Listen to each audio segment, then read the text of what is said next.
Assalamualaikum warahmatullahi wabarakatuh. Selamat malam saudara-saudara sekalian. Pertemuan kali ini Pak Jul coba membahas mengenai IPS sejarah ya. Ini untuk pertama kali. Karena sebenarnya saya juga suka baca buku. Jadi kemarin kebetulan beli buku sejarah SMA ya untuk yang kelas 10 dan ternyata masih seperti yang dulu. Jadi saya juga memutuskan, wah kayaknya ini kalau dibahas juga insya Allah bisa. Jadi saya karena pertimbangan itu maka saya mencoba membahas untuk sejarah juga. Langsung saja ya nomor 1. Wah nomor 1 aja udah langsung ketemu soal Hots. Selama ini keberadaan kerajaan Salakanagara jarang diperbincangkan. Kemungkinan hal ini disebabkan kurangnya sumber tertulis dan juga sumber-sumber arkeologis yang dapat mendukung tentang keberadaan kerajaan tersebut. Menurut tulisan yang terdapat di sebuah naskah, diberitakan tentang kerajaan yang berlokasi di Teluk Lada, Pandeglang, Banten. Kerajaan ini diperkirakan telah berdiri sejak abad 1 Masehi, seiring dengan kedatangan orang-orang dari India yang berdagang ke Nusantara. Naskah yang dimaksud adalah naskah Wangsakerta. Jadi, naskah Wangsakerta itu menyebutkan bahwa Dewa Warman yang merupakan utusan dari Maharaja Pallava atau kerajaan dari India sebagai utusan raja telah banyak mengunjungi kerajaan lain seperti kerajaan wilayah Abbasiyah, Mesopotamia, termasuk juga berkunjung ke wilayah Nusantara. Nah, wilayahnya adalah yang di sekitar Teluk Lada. Jadi jawabannya adalah yang B. Selanjutnya nomor 2, perhatikan informasi-informasi di bawah ini. Di sini disebutkan 1. Temuan prasasti yang ditulis di atas Yupa berjumlah 7 buah. Ini jelas kerajaan Kutai ya. Kemudian 2. Temuan 7 prasasti di wilayah Bogor, Cilincing, dan Banten bagian selatan. Ini jelas Tarumanegara. Kemudian berita Tiongkok pada zaman dinasti Tang, tulisan pada prasasti Tukmas, informasi dari prasasti Kota Kapur dan prasasti Kedukan Bukit. Dari 5 informasi di atas, sumber sejarah yang penting tentang keberadaan kerajaan Kutai itu ditunjukkan oleh nomor, jelas ini adalah nomor 1, yaitu temuan prasasti yang ditulis di atas Yupa berjumlah 7 buah yang salah satunya mengisahkan mengenai sedekah atau pengorbanan yang dilakukan oleh Raja Mulawarman untuk para Brahmana, yaitu sebanyak 20.000 ekor sapi.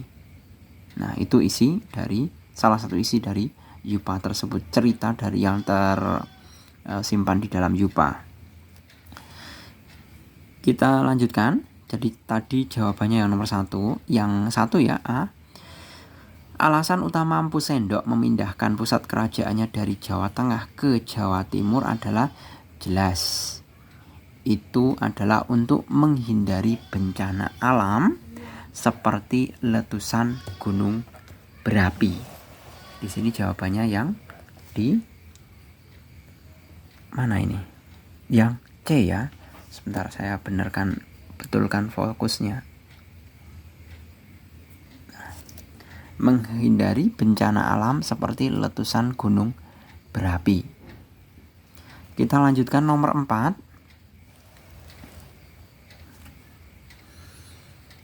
Ini ada gambar telapak kaki. Gambar tersebut menunjukkan salah satu peninggalan kerajaan Hindu yang pernah eksis di Jawa Barat. Prasasti tersebut berisikan telapak kaki raja dari kerajaan tersebut. Meskipun belum terdapat bukti yang kuat mengenai makna dari telapak kaki tersebut, beberapa ahli sejarah telah memaknai gambar telapak kaki tersebut sebagai Ini termaktub dalam prasasti Ciareteum ya, atau prasasti Ciampea, yang mengatakan bahwa Raja Purnawarman diibaratkan sebagai Dewa Wisnu. Jadi jawaban yang tepat adalah yang D. Kita lanjutkan nomor 5. Salah satu alasan Airlangga memerintahkan Empu Barada untuk membagi wilayah kerajaan menjadi 2, yaitu Jenggala dan Penjalu, adalah untuk mencegah perebutan kekuasaan atau perang saudara. Lebih tepatnya perang saudara ya. Karena apa? Karena Raja Airlangga itu memiliki 2 orang anak, sehingga karena memiliki 2 orang anak, maka Raja Airlangga itu berinisiatif untuk membagi kerajaan menjadi 2 buah, yaitu Jenggala dan Penjalu, di mana anak-anaknya adalah Mapanji Garasakan itu sebagai Raja Jenggala, itu ibu kotanya di Kahuripan. Kemudian anak yang kedua adalah Sri Samara Wijaya, itu memperoleh kekuasaan daerah atau memperoleh negara Penjalu, atau yang biasa nanti kemudian menjadi namanya menjadi Kediri, dengan ibu kotanya adalah di Daha. Jadi jawabannya yang A. Selanjutnya nomor 6. Di Kerajaan Kediri pada masa pemerintahan Kertajaya terjadi sengketa dengan kaum Brahmana yang disebabkan yang C ya, karena pada saat itu Kertajaya itu memaksa kaum Brahmana untuk menyembah dirinya. Sedemikian hingga Kertajaya itu menganggap bahwa dirinya itu sebagai salah satu dewa. Jadi jawaban yang tepat adalah yang C. Nomor 7.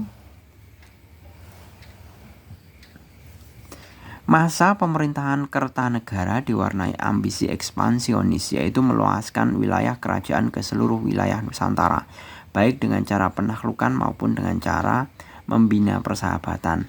Sebagai salah satu realisasi dari cita-cita politiknya adalah pengiriman Arca Amogapasa sebagai tanda persahabatan dengan Maharaja Melayu, yaitu Sri Maharaja Mauliwarma Dewa. Jadi ini dengan kerajaan Sumatera atau Melayu yang di sini yang lebih tepatnya. Selanjutnya nomor 8. Lambang tersebut merupakan lambang kerajaan. Ini merupakan lambang Surya Majapahit ya. Jadi jawabannya adalah lambang kerajaan Majapahit. Kita lanjutkan.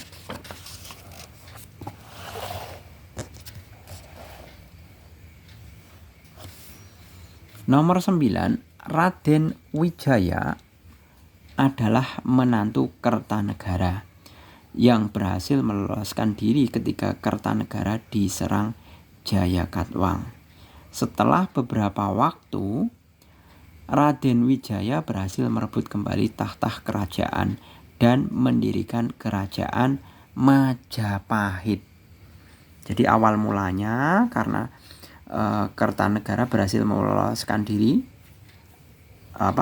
saat di Jayakatwang menyerang Kertanegara, si Raden Wijaya berhasil meloloskan diri, dan Jayakatwang juga mengampuni Raden Wijaya. Kemudian oleh Raden Wijaya itu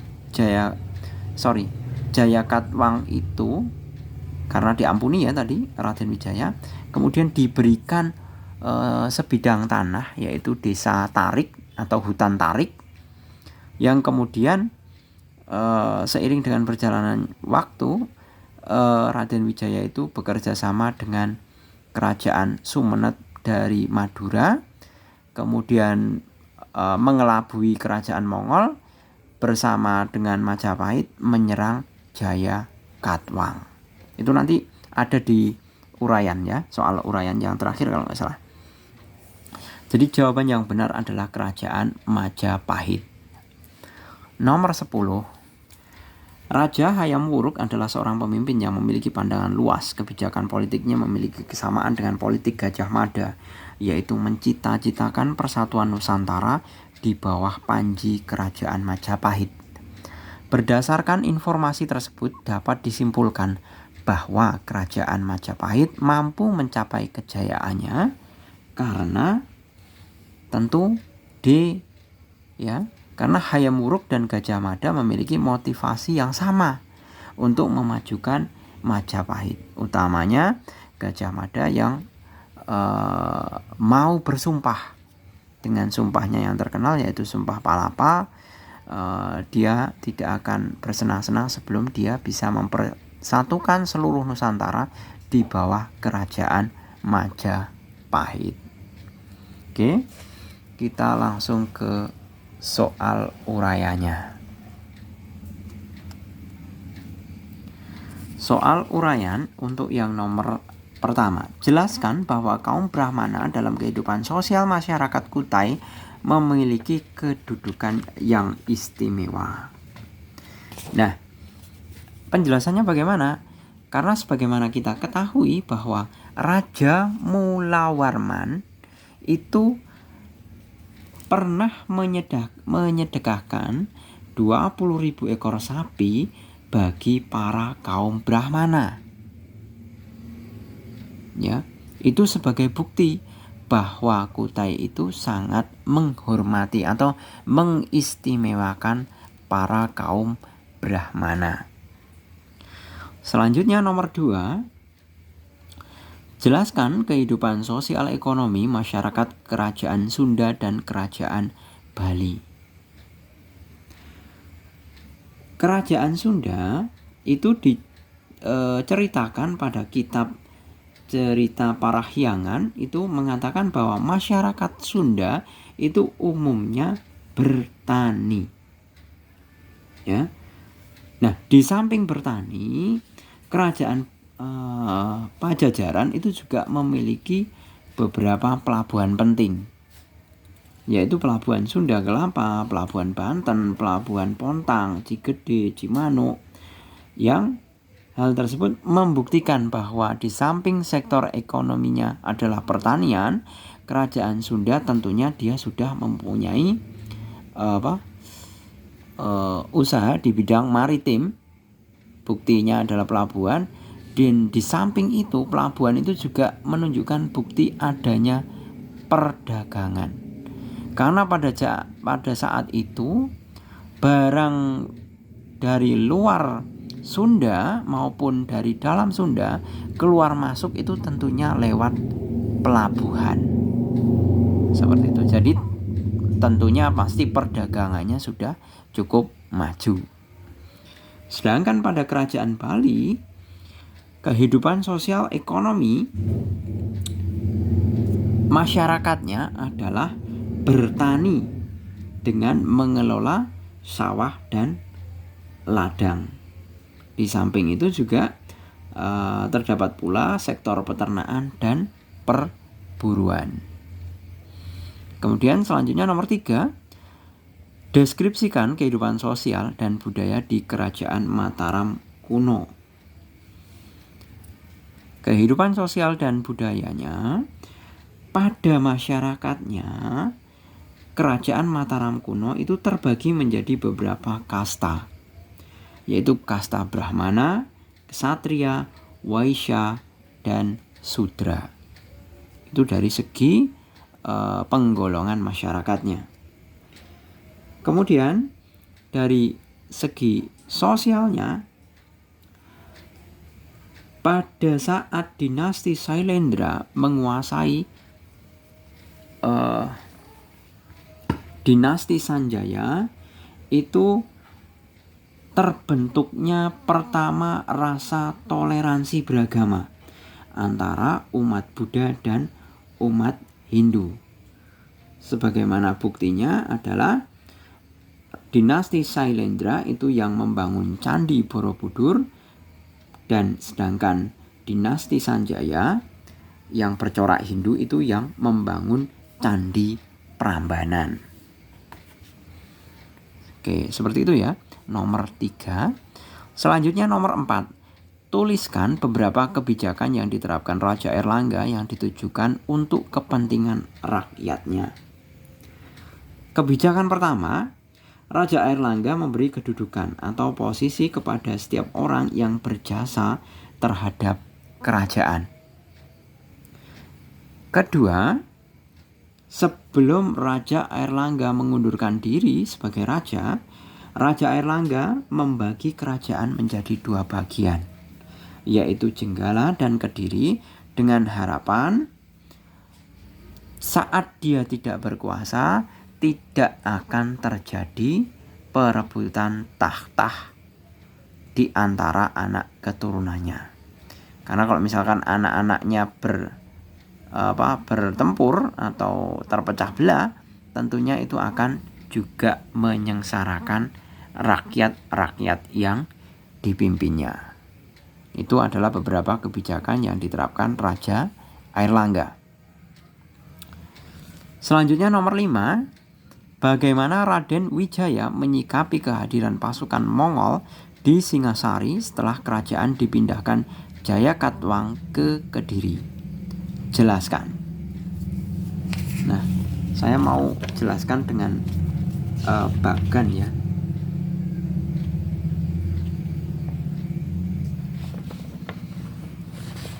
Nah, bagannya seperti ini. Nah, mula-mula